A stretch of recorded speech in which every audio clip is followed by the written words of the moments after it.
არაბულ ენაში ხათმს აქვს რამდენიმე მნიშვნელობა.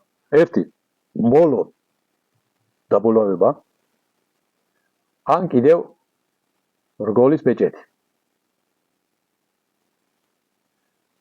შუამალ ალეისალათუესალამზე იტყვიან ხათემულ ენბია, შუამავალთა ჯაჭვის ბოლო რგოლი. ან კიდევ ხათმ ნიშნავს წერილს, რომ დაწერდნენ, კანვერტში ჩადებდნენ და ზემოდან ბეჭედს დაასვამდნენ, რომ პლომს სხვავინმე არ გახსნა.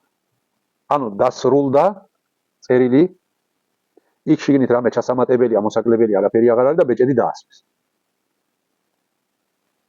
ხათმც, ყურანის ხათმიც ამას ნიშნავს, რომ თავიდან დაიწყე და ბოლოში ჩახვედი. ასაკითხი რამე არ დატიე. ხათმ ამას ნიშნავს. ხათმის ჩამოყვანა ზოგს რაღაცა ეს ასეთი ტერმინატი იქცა, თორემ ზეციდან რამე კი არ ჩამოდის ამ პროცედურის დროს. ანუ ყურანის თავიდან ბოლომდე დასრულებას. რა თქმა უნდა, ყურანის თავიდან ბოლომდე წაკითხვა ძალიან დიდი მადლია. და მუსლიმებში არის ტრადიციად ქცეული ყურანის კითხვით მოგებული მადლის მიცვალებული სულისთვის ჩუქება. ეს სწავლულთა შორის საკმაოდ საკამათო თემა არის. ზოგი ეთანხმება, ზოგი არ ეთანხმება, ამას რომ გავყვეთ შორს აგვიყვანს. თუმცა ფულის სანაცვლოდ ყურანის კითხვა და შემდეგ ამით მოგებული მადლის ვინმესთვის, მიცვალებულისთვის ან ცოცხლისთვის ჩუქება არც ერთი სწავლულის წინაშე მიღებული არ არის. ისინიც კი, რომლებიც ამ საქმეს, ანუ ყურანის მადლის მიცვალებულის სულზე ჩუქება შეიძლება ვინც ამბობენ, ისინიც კი არ ეთანხმებიან ფულის სანაცვლოდ ამის გაკეთებას. აქვე აღნიშნავ, რომ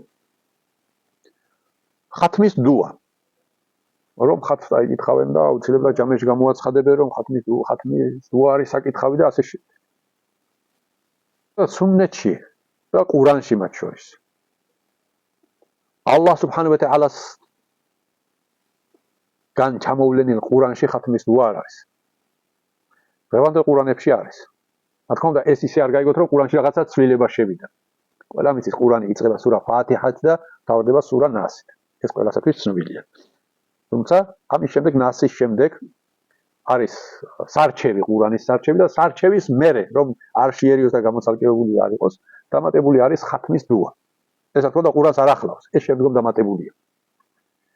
თვითონ დუის შინაარსი ძალიან კარგი დუა არის, ძალიან კარგი ვედრება არის ალლაჰის მიმართ.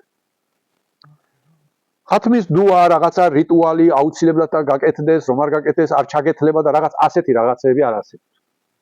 ხათმი რა ვთქვით? ფათიჰად დაიწყებ, ნასზე ჩახვალ დაამთავრებ ხათმი. თუ ავიღებთ საქმეს ასეთნაირად, რომ ყოველი სალიხი სამადლო ხეირიანი საქმის შემდეგ დიდი ალბათობა, რომ ალლაჰმა შენი გაკეთებული დუა იყაბულოს.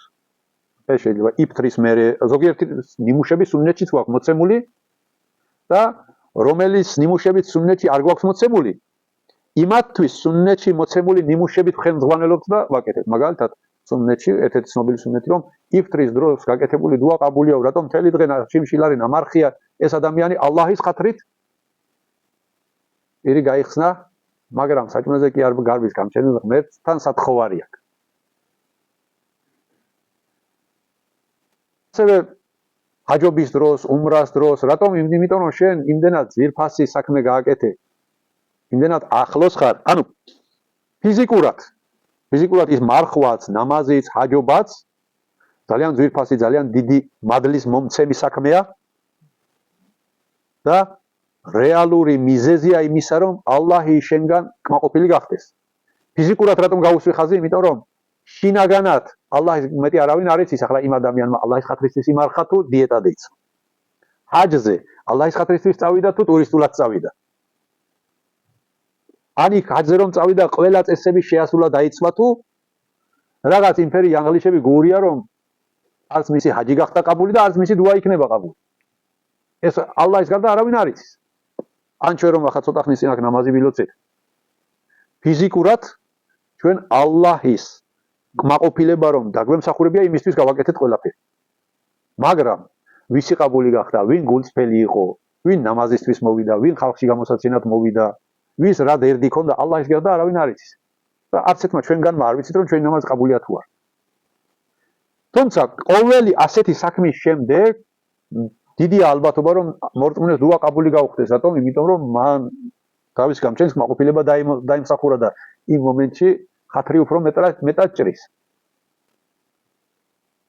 იგივენაირად ყურანი რომ წავიკითხეთ თავიდან ბოლომდე გულწრფელად ალლაჰის კმაყოფილების დამსახურების მიზნით სხვა რამე მიზანი არ გვამოძრავებდა. ბოლოში რა თქმა უნდა დუის გაკეთება არის კარგი და მოსაწონი საქმე. და დუასაც გავაკეთებთ და გამჩენს ჩვენს სავედრებელს, ჩვენს გულს გადაუშვით და ჩვენს სავედრებელს შევევედრებით. ამაში პრობლემა არ არის, ეს პირდაპირ სუნნეთის შესაბამისი საქციელია.